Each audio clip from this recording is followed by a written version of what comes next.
Hey there, and welcome to a brand new episode of On Your Terms. This week on the podcast, we're talking all about reflection on 2021, what 2021 has actually been like for me behind the scenes. I think in this episode, you're going to hear a lot of stuff that you've never heard me share before. I've probably only told my closest friends and family. And so I really shared open and honestly about like what was going on behind the scenes for me personally, with my dad, with his cancer journey, also in the business, like what our promotions were going, like how the promotions were actually going, what was going on behind the scenes. And throughout this entire episode, I'm sprinkling in lessons that I learned from all of the things I've experienced this year, whether it was multi-six-figure launches to firing a Facebook ads team. I get into all of it in this episode and take you on the entire journey while also offering you up all the lessons that I hope that you can integrate into your own business. So I hope that you love this episode. I hope that you'll DM me on Instagram and let me know what you thought about it, what your takeaway was about the episode, and of course, share about the episode on social media too. Before we get into this week's episode, I want to give a shout out to a reviewer of On Your Terms, Chelsea at gut.hormone.nutritionist on Instagram. Chelsea said about the podcast, Sam's podcast has helped me connect more dots about becoming legally legit, as well as giving me tips on how to create a profitable business. I'm glad I stumbled upon her. Thanks for your work, Sam. Well, thank you, Chelsea. And thank you so much for leaving a review of On Your Terms on Apple Podcasts.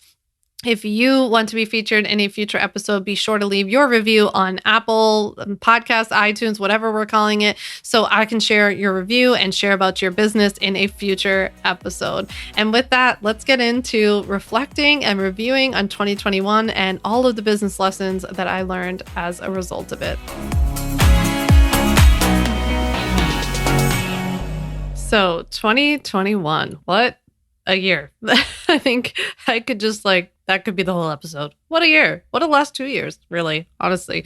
Yeah, 2021. Let's do it. I can't wait to go over what this year has been like from both a personal, business perspective, everything in between. I'm not holding anything back today. I'm just kind of sitting down chatting with you. I really would love for you to get cozy, join me, grab some coffee. I really just kind of envision this episode as being like a little coffee chat. So I wish we could have coffee together, maybe one day. But I came into 2021 for the first time in my business with a real plan, right? I actually mapped it out, right? Just like I shared with you in last week's episode of the podcast, episode 22, I shared with you about how I planned for the whole year, what I did this year that I hadn't ever done before, how it impacted the business. So if you haven't listened to that, you might want to go back and listen to it after this episode. But I really came into this year for the first time with a plan. And I think it just shows how different the business turned out, not only revenue wise, but how things went, how I was able to show up as a CEO, how I was able to take care of myself because of how much planning I had done. It was just a really, really different year. It was also the first year that there were two more firsts for me this year. One was that it was the first time that in the 5 years in business, right? I'm not new-ish, to business. It was the first year I had really implemented a project management system. So it was the first year I used Asana. And I shared with you last week about how I took Louise Henry's Up Level with Asana mini course. It's not too many, but it's not a big course either. And how much that just helped me to actually put into action all the things that I had planned for and execute. And I've really stayed committed this year to that system. And that helped a lot with what I'm going to talk about today. And I hired my first team members really at the end of 2020. I had taken on Leanne, my wonderful VA, who many of you probably have met if you've ever emailed or if you're a customer and you've had trouble accessing something. And then Jess, who's my tech VA and who's just a tech wizard and all around amazing human. So I just was really lucky that I got to bring them on board at the end of 2020. They came in 2021, even more and more hours. And then since then, we've added a whole bunch of new team members. So, which I'm happy to talk about in a future episode. I know some people have asked if I would talk about a little bit about hiring or team building. You can let me know, but some of those things were just all new to me this year, but this was also the year that I moved to New York. So for the first time in my life, I was born and raised in Philadelphia, and I've never lived outside of Philly. I've traveled extensively and stayed long-term overseas. For any of you who have been around in my business for a long time, you might remember towards the beginning of when I started my business, I actually moved to France for a couple of months. While Ryan was teaching, he's a professor, he was teaching a class there. And so that was really cool. But I've never full time lived away from Philly before. And so this was the year I moved to New York, and I'll share about that a bit more. I'm going to kind of go through the whole year from the start. But as I was reflecting back on this year and I was thinking about how much change I've experienced, in the business, I also was thinking about on the personal side, how much more I've worked on myself, how much healing I've tried to do, both like childhood trauma type healing and, what I'm experiencing right now with kind of the pre-grief of my dad having leukemia. And so my dad has terminal leukemia, and back in 2018, he wasn't given very long to live. He's still here. He's getting chemo every 3 weeks.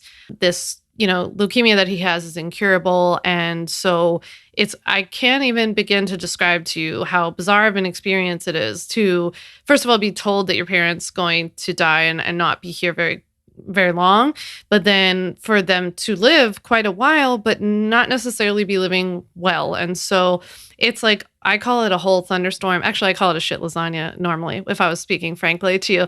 But it's really like a thunderstorm of emotions and also a shit lasagna because there's just so many layers. It's like super, super complicated.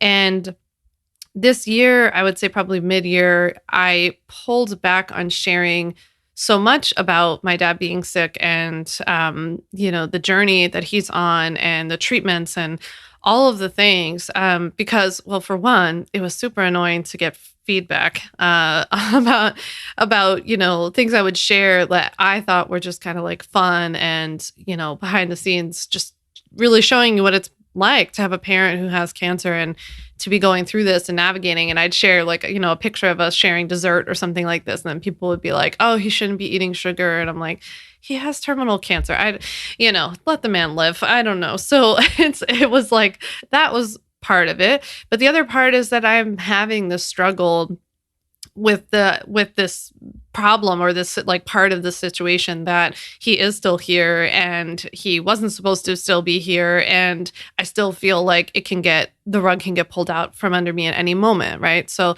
like the way that my dad's oncologist always speaks to me about leukemia in particular, because of it being a blood cancer and the fact that it's in his marrow and it's throughout his body and all of these things, it's in his lymph nodes, is like it can like explode at any moment, right? Essentially, like, so yeah. Anywho, without getting into all the like specifics of leukemia, which nobody wants to hear about, it's just I'm kind of like living under that all the time. And so the last several years, and particularly this year, I feel like has been one of really getting comfortable with embracing the fact that I can't do a dang thing about this. And it's just kind of like here for now. I don't know what's going to happen or when things are going to happen.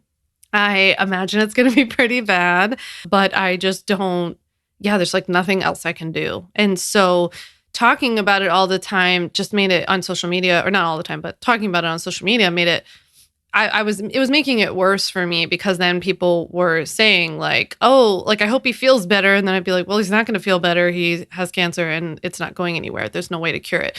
And it's just confusing for me to have to keep like explaining to people that he has this kind of cancer, that like nobody lives this long with this kind of cancer.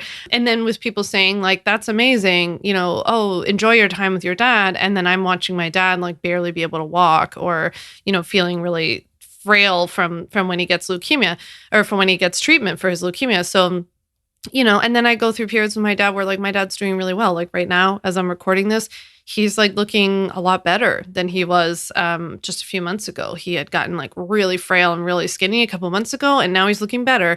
And it's a total mind F, and I'm totally confused. And it makes me really sad sometimes. And other times it makes me feel really bad and guilty because I'm like, I should just be enjoying this.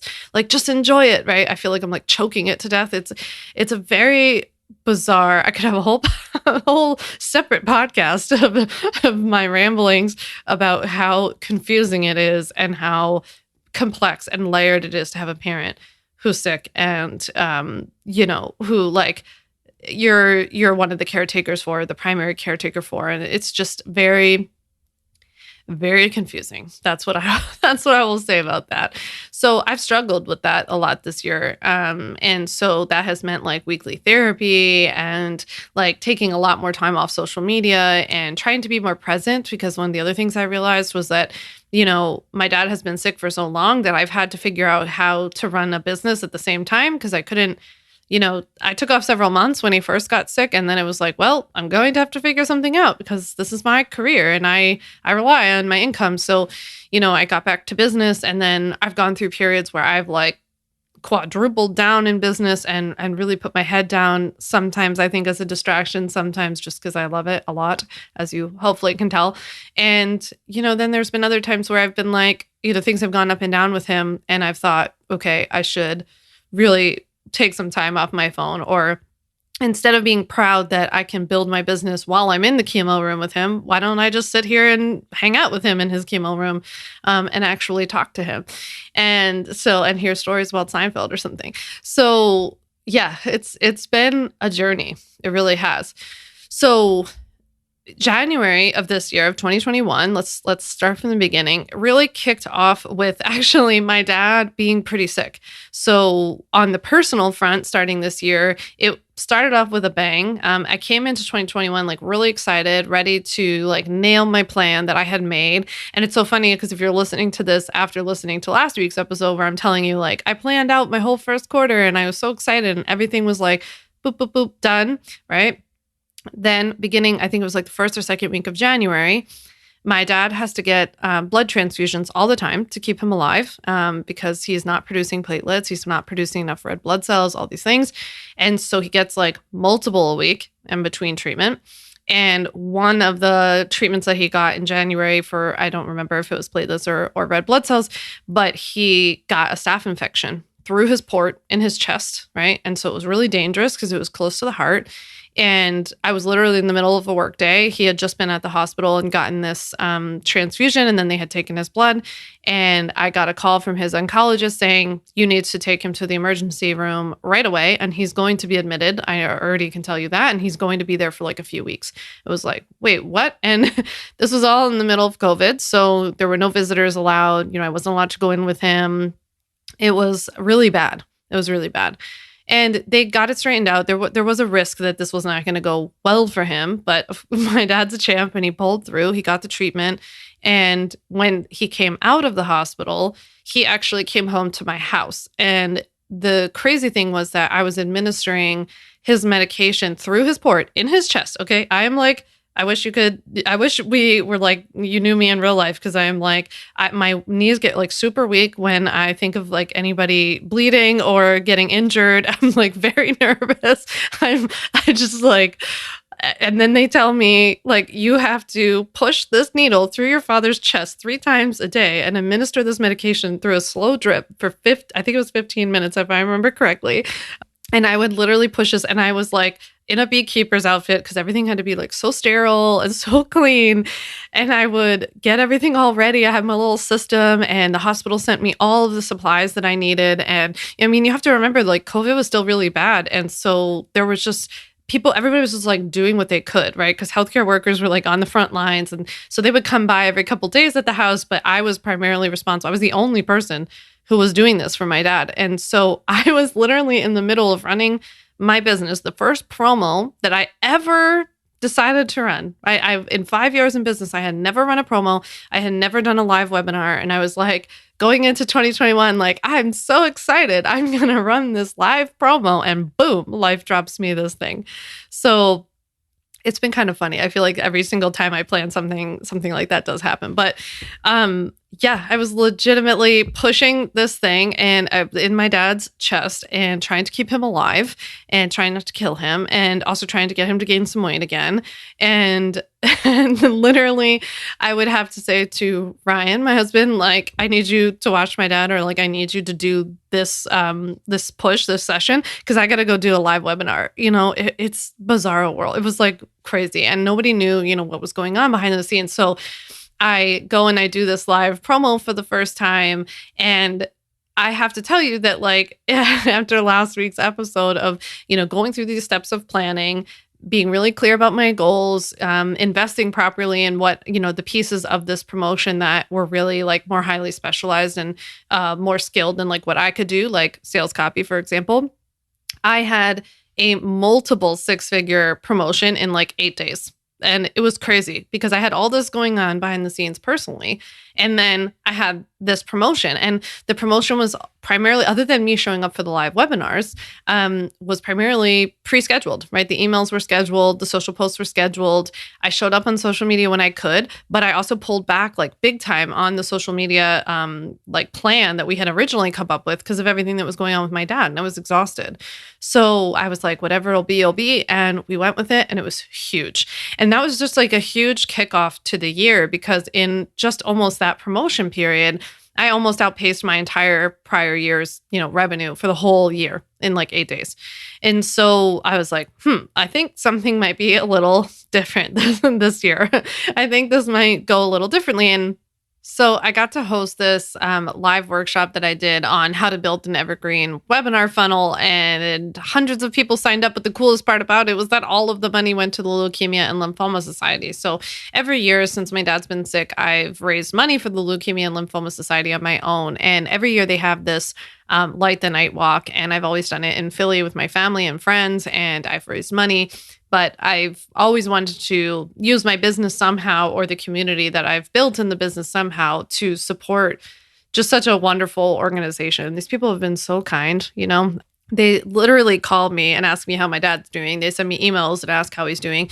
They obviously have resources and things available, and I've been able to help my dad, myself. But there are a lot of people in their community who don't have means otherwise, and so they provide that for them. They can give transportation and medication and get them into like studies and things. So it's just a really great organization. So it was so cool to do this workshop for them, and I just felt really proud that more than anything, even like whether I raised $100 or $100,000, I was like, the fact that I have built a business that I can take like a whole month and a half to promote this workshop for people, invite people to it, have the workshop, like send out the replay, do all the things, spend all of my own money in the business to put it on, right? I had to pay contractors and things to get things ready and to get things set up and posted and out to all of you. And I felt really proud of all of that, right? And like none of that, I paid for all that myself. None of it came out of the money that we raised for LLS. All of that went to them. And so it was just really, I don't know, a proud moment, I suppose, in the business. And it was also, I feel like at that point in the year that I started thinking about like, okay, I want to be really intentional about what I do for the rest of the year and like how much is enough. It's something I'm always navigating. Like we can get really fixated on how much revenue we want to make, and people are always touting these numbers, and the numbers seem to get just bigger and bigger and bigger. And it's like, at what point, like if it meant not giving up any of myself, right, and time, which is a really important and completely non-renewable resource, right? If it meant not changing any of my time and priorities and all of that, then sure, like why not build the business as big as you possibly can, right? But I think it's pretty easy in this industry to just start to get like really focused on these numbers and never step back and be like, but why? Like, first of all, do I need that? And do I really want it? But do I want all the things that would like come with that, like come along with a business that's that big? And in order to get there, if I have to put my head down for 6 months, well, what if those are the last 6 months I have with my dad? I mean, these are the kinds of things that I'm thinking about and just trying to balance. Like, it's not important to me to just like make another buck if it means giving up a part of my life, right? I really, I mean, the reason I named this podcast On Your Terms is like, I really, truly believe in building a business on your terms, right? And building a life that's on your terms and having the business support that. And so for some of you that, you might align with some of my values of just feeling like, it's not as important to me. Like, I want to have a really nice life, whatever that means to you, right? Everybody's version of that is different. And my business, I am not my business. I'm not my revenue. My business doesn't define me. It's a really big part of me because it's like my baby that I've built, which sounds weird. But I want to be more than that. And I want to look back on my life and not remember, like, I hope that on my deathbed, I'm not going to be like, but I had 18,000 Instagram followers. Like, I just don't think that's going to be important to me. I hope it's not important to me. And I hope that I'm not going to be like, I just should have sent out one more email to my email list. Like, that's not going to matter to me. I'm going to be like pissed that I didn't make it to every single country in the world, and that, I didn't get one more time to sit in Paris and have like the best, most buttery croissant and full fat cappuccino on earth, So I want more of that in my life. And I want to be more present and off my phone and with family and friends and traveling and giving back, doing things quietly behind the scenes, not for like press or whatever. So yeah, that's what's important to me. So I feel like at that point in the year, I was so shocked this summer by how well the business had done already. And because, I do offer payment plans for the Ultimate Bundle, it builds up recurring revenue. And the recurring revenue had gotten so high and so stable that, I didn't need to do anything else in the business to continue to make more than enough, right? So it was an interesting, I think just summer of kind of recalibrating, figuring out what was going on. It's when I brought on my operations manager, Margot, who's amazing. And some of you might have interacted with behind the scenes too. And so that was really helpful in starting to more treat this business like a big girl company. I think this summer is when a lot of things started to fall into place of getting SOPs and hiring more contractors and systematizing things and creating rules and boundaries and really starting to wall me off a bit more. I feel like that's been a really interesting thing for me this year and something that I never thought about before this year, but me not being so accessible, or at least not the first line of defense for every single email or every single question, having other people attend meetings on my behalf so that I could focus on more of the revenue generating activities or the stuff that only, I can do. I can record this podcast until we find my stunt double, which we're looking for. So I think a lot of that stuff started to happen where it was very uncomfortable for me and kind of I don't need to, no, I can answer every single email, no problem. And then it became very apparent pretty much around the summer that was oh, I cannot answer every email. I cannot answer every message on social media. I was missing comments, things were slipping through the cracks because it was just too much, right? I think at some point over the summer, maybe it was earlier, I hit 10,000 on Instagram. Of course, back then you needed that for the swipe up link. And I was super excited to get that because I was oh, wow, this swipe up link. I've been putting this on this pedestal for 5 years. And once you get the swipe up link, all of your business problems just disappear. And it's just people flooding into your business. And it's kind of hilarious. I got the swipe up link and it's 4 people would click on something. It was really funny. Maybe some of you know that now that you have the link sticker on Instagram, that it's not quite the panacea that we all thought it was. So I think I got that at some point and was very excited about it, but also it just turned out to not be quite as helpful. It was helpful though to just be able to give people directly the link that they need, all that good stuff. And then moving into July, I launched On Your Terms. I wish I had a birthday launch celebration. Yeah, I launched On Your Terms. I had thought about doing a podcast for a while. I had always just imagined a podcast being me ranting about something and just popping off about something that I was annoyed about in online business. But then once I started to think about it and I started to survey, people in the audience and customers, people were I would really like to listen to a podcast about this stuff. And, something I've always not struggled with, but worried about, I guess, in the business has been that, I talk about legal stuff. And so it's who the heck's going to want to listen to this? But I had this idea that if I kept the episodes really actionable and, just stayed true to my style of the way that I teach this stuff, which is pretty relaxed, chill way of just explaining it, breaking down this complicated stuff, I hope in a in a really easy way that makes it somewhat enjoyable, then, then it would be helpful to people. And true to my style and the way that I talk about stuff in online business, I would also talk about things about how to build your business and what it's like to build this kind of business behind the scenes and like taking care of yourself as you navigate entrepreneurship. And so I think I've stayed pretty true to that. And I'm happy so far. I feel like the listenership, is that a thing? I don't know. Listenership is growing steadily, and I'm getting so many messages from you when you listen to the podcast.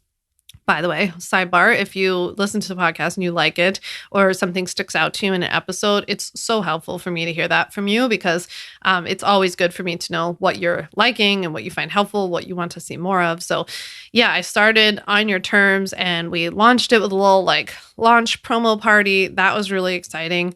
It's really been the first like medium, like content medium that I've done where I've liked it so much that I find myself like looking forward to actually recording these and to batching them, which is really important to my team. If Margot is listening to this, she'll be very excited because, basically the way that the business is set up now, fast forwarding to the end of 2021, I essentially record a piece of content and then it's out of my hands and it goes into a lot of other people's hands. It's in graphic designers and social media managers and podcast production and copy editing, like so many different people. And so it's really important on my end that I just like get the content done, because then it has to be handed off. The baton has to be handed off to all these other people. And so I'm kind of like the initial domino that needs to fall in order to help all these other people. And so if I don't fall, a lot of other people can't fall. And then stuff gets real backed up and then people are not happy about it. So I think you can tell. I always say to people, like, when someone just posted in my client community yesterday about her and her husband were having an argument about what social media platform she should really focus on. And, I was saying it really is a mix of like what you find enjoyable and where your clients hang out and where your medium lends itself to. So like, for example, if you were doing like a cooking show, I wouldn't recommend that you have like Twitter, because you would want something that's more visual, right? If you're going to teach people little like cooking techniques or something like this, Instagram is better, maybe Facebook. I just don't like Facebook that much, but YouTube, obviously. So you also want to pick a medium that like works for the type of thing that you're teaching. But if you really like the way that you're, whatever it is that you're doing, if you like love filming videos and you want to do that on YouTube, that's amazing. Like that in and of itself is a reason to show up, because I'm telling you, if you like it, you're going to show up and show up consistently, which is really important for building an audience. But you're also going to show up with a different energy than you might in some other way, right? That you don't enjoy. So instead of like half-assing a bunch of posts on Facebook, if you're like really pumped to do podcast episodes and you like love, plotting them out and kind of creating the storyline and recording it, maybe even editing it, if you're doing that yourself, I think it can be, and having these kinds of conversations and maybe even having some guests. Although if you have a business, I would highly encourage you to do primarily solo episodes to build your business and direct stuff to your own business. So it is good to have, guest stuff sprinkled here and there. But yeah, I just think if you do something that you really like, you're going to actually show up consistently and you're going to bring that different energy to it and people are going to feel it. And when people feel that, they listen, they subscribe, they keep following, they keep coming back, right? So I think that's something really to consider. And that's what I have felt like since I started On Your Terms. Maybe you could tell, I don't know, but I felt like, oh, I really like this. Like I feel very comfortable doing this, whether or not I'm good at it or anything like that. I don't really care. I'm here to just provide like valuable information and to show up consistently and be open and honest with you as always. Okay, so back in August, this was, I was really just prepping for a fall promo that we ran behind the scenes in the business. But actually, most of August, at the end of July, I got really, really sick. I did not have COVID. I basically had like all of the symptoms of it, kept getting tested, but I didn't have COVID. And I was so sick. I think it was the sickest I've been in a very long time. And so I could like barely get out of bed, had this awful cough, wouldn't stop coughing, could barely breathe, like just was really, really sick. And what do you know, it was also time to move. So I was basically on like week 3 of being really sick. I was getting better, but I was really sick in the beginning of August when on August 2nd, we closed on our house in New York. So we bought a house on the North Shore of Long Island, all the way out east, kind of close-ish to the Hamptons. And we're on the water. It's like really beautiful. We're out in like a little island off the North Shore. It's really, really gorgeous. I had no idea what it was like here. I knew nothing about Long Island. My idea of Long Island in my mind was like King of Queens. Like I was like imagining in my mind that we were going to live with Kevin James. And I was like, no, this isn't happening. And then we came to visit and I was just stunned. I thought it was so beautiful. We found this particular area that we're in that just feels like very water centric. It's very communal and like built around the university. It's just so beautiful. Like every time I take a walk, every street that I walk down in our neighborhood, well, first of all, we have water across the street from us, next to us, and behind us. And then every single street that I walk on in our neighborhood has water at the end of it. It's just incredible. And it's like living in an animal kingdom. Who knew? But we have deer constantly in our backyard every single night, and sometimes throughout the day we have deer. We have a fox who's very cute and like really bright orange. And we have bald eagles and a lot of osprey and a whole bunch of other animals that I see. Sometimes Ryan and I take walks and we're like, it's like the Jungle Book out here. It's like wild. So Hudson, our Bernedoodle, he loves it because of all the animals. He's really interested in the deer. I think he thinks that they're big dogs. But he also really loves the water and he loves the beach. So our house came with private beach access and he just like loves going to the beach. He actually drags us down there on most mornings to make us, and to like go take him to sit there, and he'll like sit on the rocks and just like look out at the water. It looks like he's like having a meditative moment. It's hilarious. So we moved here, closed on the house August 2nd, and basically, long story short, we got our house, and so this is the second house that we've purchased. We had a house outside of Philly since 2014. But we basically got access to the house, and the house was in, let's just say, a lot different condition than when we did our inspection and when we had seen the house, when we had purchased it back in like, I don't know, May or June. And so that was a really big bummer. It was very stressful. We were really, really frustrated. And it was just a huge financial, unexpected financial surprise because a lot of the work was the kind of stuff that technically we could have waited on, but it was like stuff you had to do when you weren't living in the house. And so it was like, there's no better time than now. We haven't gotten any of our furniture yet. We didn't close on our house in Philly until mid-August. So it was like, we have a couple of weeks. Let's just get this thing over with and get this work done. But it was super expensive. Now, one thing that I have to tell you that I'm like half embarrassed to tell you, but I'm also very proud, is that I was able to purchase this house because of what I had done in the business. And I was able to take care of all of the renovations and do things that I really wanted to do to make things, to our liking and to our taste and to fix certain things and things that like could have waited. But I was like, you know what? I just like really want to make this house like spectacular. And I want to like love living here and I want to love coming home and love my workspace and all of that. And so like, I'm just doing it. So I painted the whole house inside. I had the whole outside like professionally power washed and I had new gutters put on, which all probably sounds super boring to you, but it made the outside look very, very nice. And also keeps water away from the house, which is very important. But I got like new appliances for the kitchen and I did all new light fixtures throughout. And there was just so much landscaping. I planted like over 40 trees, I would say, outside. I mean, not me. I hired someone to do that because I don't know how to plant trees.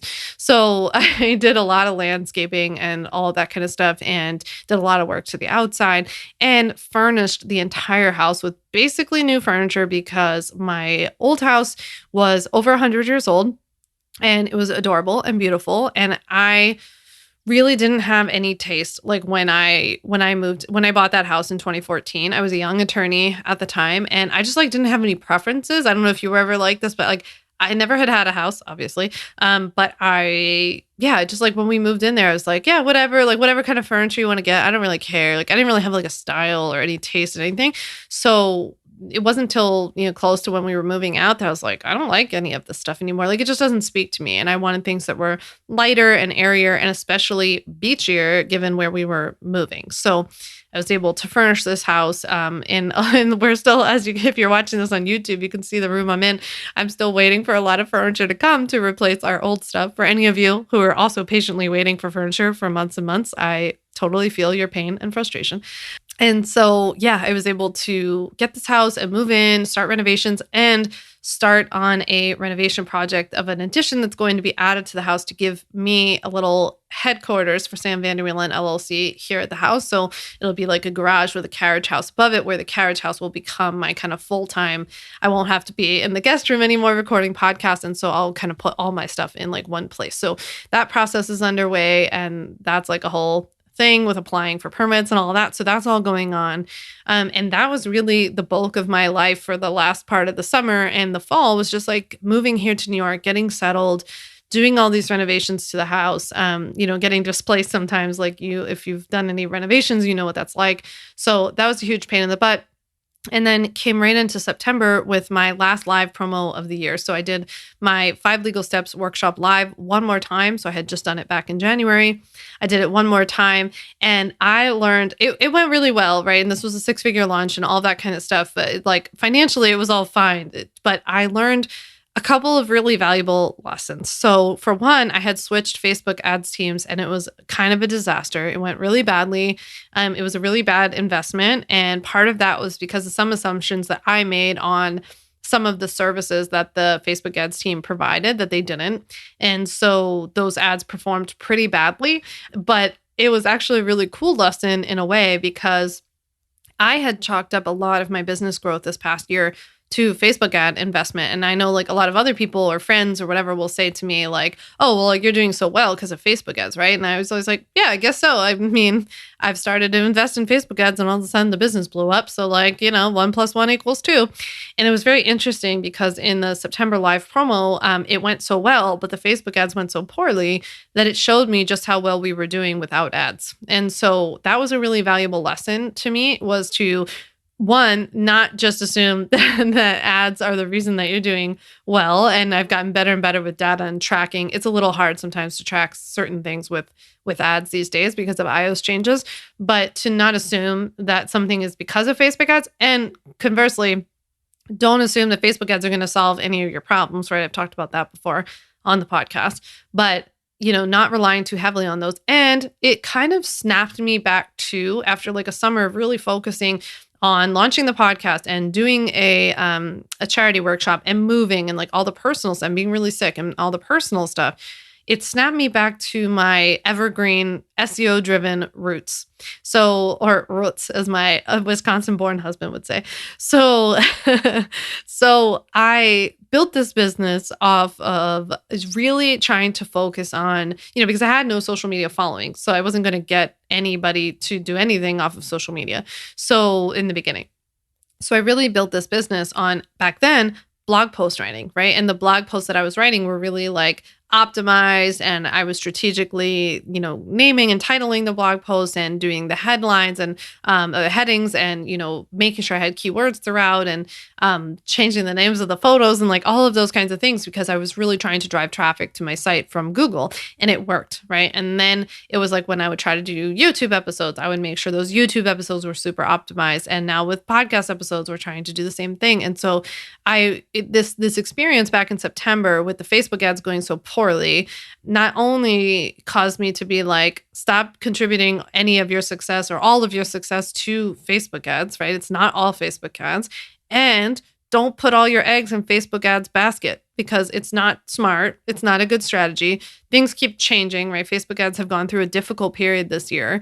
And for most of the year, mine were still performing really well. We've gone through ups and downs like everybody else, but it did cause me to step back and be like, I don't want to rely too heavily on them. So it was like this bad combo where I was like attributing all of my success to it and then pulling back on SEO strategies because I just assumed everything was coming from Facebook ads. So this promo back in September really caused me to shake things up a bit and be like, hey guys, we're going to get back to SEO stuff. Remember that? Yeah.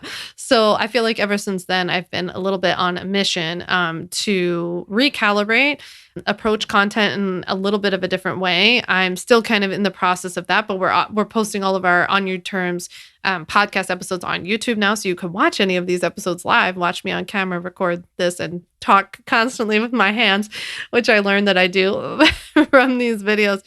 So yeah, I started posting all of them on YouTube. I'm regenerating the YouTube channel in general, regenerating certain blog post stuff, like doing all the SEO work behind the scenes. And that's really important to me because to me, that is how you build like a slow and steady but consistent business that, I have leads coming in from blog posts I wrote 4 years ago. And so it's really important that you focus on that as you build your business. Don't think that Facebook ads are going to solve your problem. They do help. They are great when they work, and you just don't want to have all your eggs, in that basket. That experience also prompted me to fire my Facebook ads team and get back with my old Facebook ads team. So that was quite the process. Not one that I'm going to talk about here, but for like personal reasons. But I'm really glad that I'm back. I'm glad that I fired the old one. No disrespect to them. It just like wasn't a personal good fit, and it didn't work for us for whatever reason. Apparently a lot of other people like them. It just went really, really poorly for me. And so we couldn't stay. It's too big of an arm of the business. It's too expensive to just be like throwing money out the window. So went back to my old Facebook ads team, started just back with them on November 1st. And I decided after that promo and after just, consistently getting these revenue numbers, learning mid-year that I had already hit 7 figures in revenue, that I did not want to do any more live promos for the rest of 2021. So one of the reasons that I decided to do that was because of, I think, a valuable lesson I learned from the September promo. So although the September promo went well, one of the things that I realized was that I noticed a bit of fatigue, both on my email list and in social media. And I thought that that was really interesting, and just tried to get introspective about why did everyone feel less engaged? Why was there less enthusiasm? Why were there fewer signups? The show up rate was lower. Like, it just seemed like overall the enthusiasm was lower. And I thought back to myself as to like what had all gone on this year. And I had run the live promo in January. I had run the Copycats promo in April. I had run stuff about the charity workshop. And then also I forgot that I ran a little birthday promo back in July for the bundle because it was the like 4th or 5th birthday for the Ultimate Bundle. So I ran a promo for it. And in between all of those things, with me moving and being sick and all of that, I basically went straight back into, with my audience, straight back into promoting another promotion. And I forgot that it'll lead generation, my own advice, which I am always saying, and I'm always telling everybody on our team, which is that you have to nurture the people who are currently in your audience between promotions, and you have to think about bringing in fresh leads, right? It's fresh people in between promotions, because otherwise what ends up happening is you're promoting to all the same people, right? And I talked about this a little bit last week in the planning episode, and how you need to build into your planning for next year times of lead generation, times where you're just focusing on nurturing your current audience and bringing in new leads and then nurturing them as they come in. And this is so important because otherwise you're pitching to all the same people, right, who are going to get tired of it. And for the most part, if you don't focus on bringing in new people, then all of the people in your current audience have already heard this promotion already.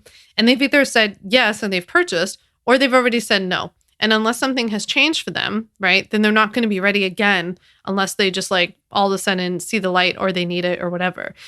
So it's really important that we focus on bringing in new leads, building up our email list, building up our social channels, or, building up your podcast, or focusing on like SEO driven blog posts and YouTube episodes or something.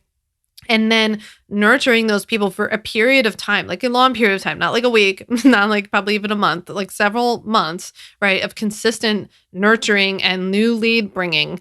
And then we can promote again, right? So I feel like I learned a lot in that promo of like, I was just getting kind of excited in the like flow of running these promotions, and they're pretty easy on our end.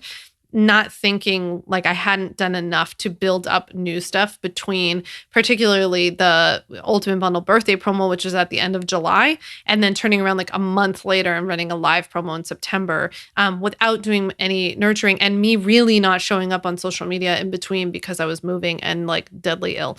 So it was a really interesting lesson, and one that I want to pass on to you. It's one that I'm definitely integrating and being different with. It's one of the reasons why I canceled the promotions for the rest that I had planned in November and December, because I thought, no, I just want to nurture my audience. I want to thank them for being here. I want to focus on putting out good podcast episodes and building up the podcast some more, getting back to YouTube, nurturing my email list, and getting back to being able to email my email list some of the more personal emails that have helped me to build my company, which I couldn't send out when we're in promotion periods, right? When I'm in a promotion period and you're already getting a million emails from me, I can't sprinkle in like a lesson or a behind the scenes email because you're already getting so many, right? And they're pretty strategic as to like why these emails are coming out when they're coming out. So I realized that in doing all these promotions, it was taking me away from some of the things that I think people appreciated the most about my business and what got me here in the first place. So I'm doing a little bit of unwinding and like getting back to that and making sure that there's space, right? There's space in the calendar for seasons of nurturing, seasons of focusing on lead gen, seasons of then focusing on promos, but going back into lead gen and nurturing. So it's really, really important. And I would encourage you, if you listen to last week's episode about planning for your year, I talk about a lot about this and about integrating some of these things and like really intentionally like weaving some of this into your business's year. So, okay, last but not least, to round out all of 2021, I started for the first time, I hosted the From Startup to Sold Out Masterclass series. So back in November, I hosted a 3-day Masterclass series where I taught people how to build and sell an evergreen product or program. And it was the first time I ever did anything like that. I didn't really know what to expect. I did a pretty low ticket offer so that I could make sure we tested it out. We saw if people thought it was helpful. And I was really excited that hundreds of people signed up. And so far, all of the feedback that I've gotten from it has been like overwhelmingly positive. And people are, messaging me and telling me what they've changed so far in their businesses and what they're going to change. And that has been really, really cool. So I would stay tuned for, maybe where I'm headed with some of those things, like whether I'm going to do anything like that in the future. But it was really, really fun to host that. And it also caused me, like, I had planned to just take that and run with it and turn it into a product, but it actually caused me to pause and say, you know what, there's some of this other more foundational stuff that I want to get back to first, like this SEO stuff that I'm talking about, before I go ahead and put out a new product. And that would be a piece of advice that I'd love to pass along to you, which is that, we should constantly be like firming up our foundation before we're adding additional layers. Because if your foundation's not very strong and then you add a new layer, things can topple, right? And so I also believe in pouring more into what's already working for you, right? And making sure you've got that nice and tight before you just like go and add on all this new stuff and start experimenting. And so this experience that I had this year really did cause me to step back and be like, I don't want to get too far away from my kind of core mission of creating evergreen or SEO driven content. I don't want to rely on ads so heavily or at least like all in, right? I want it to be a bit more balanced. And so I want to take my time to get my foundation of that set up. Add on a lot of team members because I need a lot of help. I need a lot of support to go where I'm going. And before I add on some new product in a totally different niche or like in a different area of online business, I want to get this stuff straightened out first and even stronger than it already is. So, I think there's so much more left for me to do in the legal business and in legal templates and in the ultimate bundle, maybe even creating a new product for you. And so that stuff is like, I want to do more of what's working and focus on that and just keep building this evergreen machine. That's for sure. So what am I doing now then? We get to December, we get to the end of the year.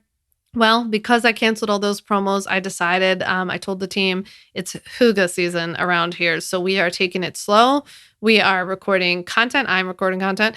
We are onboarding lots of new team members. We're interviewing right now. I am totally building out and reorganizing my org chart for my business. There's going to be a lot of hiring and a lot of growth and a lot of support that I need in order to support me to go to the place that I'm going, right? So I'm a big proponent of doing things now that are in support of the place or the person that you want to become, right? So if you want your business to be a $5 million, $10 million business, you have to do things now that are, at least getting you there, right? Something that a $5 or $10 million business would have in place. And that's kind of my next step is like, this business is on its way to be a $5-10 million business. There are some things that a business of that size needs that I haven't gotten in place yet. And so I'm doing it. I'm doing that. It's really scary. Of course, I still doubt myself, just like maybe you do every once in a while. I still am like, who the heck am I to do that? Is this really going to work? Is this going to be successful? I have my days. I get nasty Facebook comments or something and it knocks me down, and all those signs of stuff. Like, the business revenue doesn't get rid of all of that. It, unfortunately, what would be really cool is if it came, like, if business revenue came with like a little box you could put around your heart and protect yourself, but it doesn't. So until I invent that, it still hurts your feelings and doesn't really matter how much money you're making, or how much money your business is making. Don't get that confused. So that's really what I'm spending this season focusing on is growth and expansion, but also turning inwards and being a little quieter and updating some of my products behind the scenes, because I'm always updating my products and keeping my legal templates up to date and then providing that to my customers. So it's really important to me that as I look at my calendar and like what I'm up to for the whole year, that there's a balance of selling, because you deserve to sell. You have a business. Everyone sells. Target doesn't feel bad about selling you another candle. Trust me. And balancing between selling, balancing between nurturing and lead generation, and product development and customer nurturing. So that's kind of the three big buckets that I see for the year. And I think, like, do I have enough of that? Am I taking a season where I'm like really just thinking about my customers, really nurturing them, improving the product for future customers? I'm always thinking about that for like future customers too. And I'm also taking that time to lead gen and to nurture the people who are already in my audience who might just not have opted in to something or joined my email list. So that's really been my entire year. So I have a couple of lessons that I wanted to recap for you and give you before we leave today. But lesson number one of what I've learned this year, 2021, was that lead generation should always be a focus in your business, and especially between promotions and launches. So as you're planning 2022, I want you to think about what your consistent lead generation strategy is. How are you getting people onto your email list? How are you building up people to take the next step and actually hear from you more consistently and in another way off of social media? Number two, live events add fresh energy to your business or to a workshop or promotion that you've already done. My first webinar in 2017 that I ever hosted, it was like one of the first months of my business. I had 35 registrants. And now every single time that I host a webinar, I have thousands and thousands of people sign up live. And I have almost 30,000 who have taken my evergreen webinar. So next up, I'm shooting for like tens of thousands of people to sign up for a live webinar, but it's just possible that you get started somewhere, right? You have those 35 registrants, and that was amazing back then. And it's really cool now to see that a few more people sign up too. Lesson number three is that adding team members when you need them is actually going to help your business grow. So this was an area where I thought it was more like an expense that I was adding on. And I was constantly like, oh, is it worth adding, like paying this person more money? If I could just do it myself, I can save money, be more profitable. But if I could go back and tell myself earlier that adding these people would actually not only make my life easier and be more enjoyable, because now I have like friends to build the business with, but also it would actually add to the bottom line and make the business more profitable. I think that would be really helpful advice to hear now. So remember that as you're adding team members, you need the systems to support them as well. You can't just throw in a team member to a totally disorganized business with no, project management system or no standard operating procedures or anything like that and just be like, good luck, I hope it all works out. Of course, you can hire people to help you to put those things in place, but you have to be realistic about the fact that that's going to be part of the hiring process, is putting these things in place. You need systems, you need a project management tool. Lesson number 4 is that support is crucial as you grow. Friends, colleagues, family, educational support, right? Making you feel more confident or learning about an area of online business that just makes you excited or feel more supported. Even life stuff like getting, the little things, like taking little things off your plate. If you can swing it as you move forward, it's super helpful to like have certain things delivered so that you're not, you're spending less time running errands, or hiring somebody to maybe cut your lawn so that that's a few less hours, or that's time that you could just spend taking care of yourself. Of course, I understand that these are all privileged things that come with time and with expenses and all of this stuff, but it is something that once it becomes available to you, I feel like leaning into that kind of support has been one of the ways that I've able to grow the business and not lose my mind this year. But more importantly, it's really important that you surround yourself with people who really support you, because one of the things being a lawyer was like just awful in general, but it was like a lot of the people that I was around were really dark energy, bad, negative stuff. And then when I started this business, I was still hanging out with a lot of those same people, and they were really not supportive of me, of having a business, or like, especially when I had the health coaching business, they thought it was a joke. Then I started the legal business. They didn't like it. It was like, I didn't really have anybody in my corner who's cheering me on. And I think one of the biggest differences for me over the last couple of years has been like meeting some of my friends, mostly online friends who I like met on Instagram, by the way, who have become my closest friends and my closest confidants and supporters and cheerleaders, and the person that I can call when I do get a nasty comment on Facebook, or when I hit a revenue goal that I like never even set for myself. You need those people who are cheering you on and who are supporting you, and that you can be the same thing for them, right? That's super important. Okay, last but not least, the last lesson I want to leave you with is that growth is possible beyond your wildest dreams. But I do think that it has to be planned for and intentional, because in my opinion, it doesn't happen through manifestation. So I don't believe in like sitting around and closing your eyes and being like, I have $1 million business. I have $1 million business. No, you have to plan to have $1 million business, right? It has to actually make sense. You'd have to have enough, leads, and you have to have enough sales that actually hit $1 million or whatever. And you do that, in my mind, through a lot of the planning and intentionality that I walked you through last week in last week's episode. So yet another plug to go listen to that business planning episode. I think it should be very helpful to you. All right. So that is 2021. Whew, what a year. I can't wait to see what 2022 brings. As of now, I am planning for this to be a multi 8-figure business. I am, excited to integrate some of these lessons that I have learned. I am doing a few things live. I feel like I'm doing it more intentionally. I'm spreading them out a little bit more. I'm focusing on lead generation strategies. I'm coming up with a couple of new things that are going to contribute to lead generation, bring in new leads. Of course, I'll continue the podcast as long as you guys are listening. I'm happy to keep doing the podcast. I really like it and I enjoy it. And you'll probably see me a bit more on YouTube as well. I'm also hoping that 2022 is the year that, first of all, my book proposal goes out. I hope I find an agent and that my book lands somewhere. That would be really cool because I'm working on a book.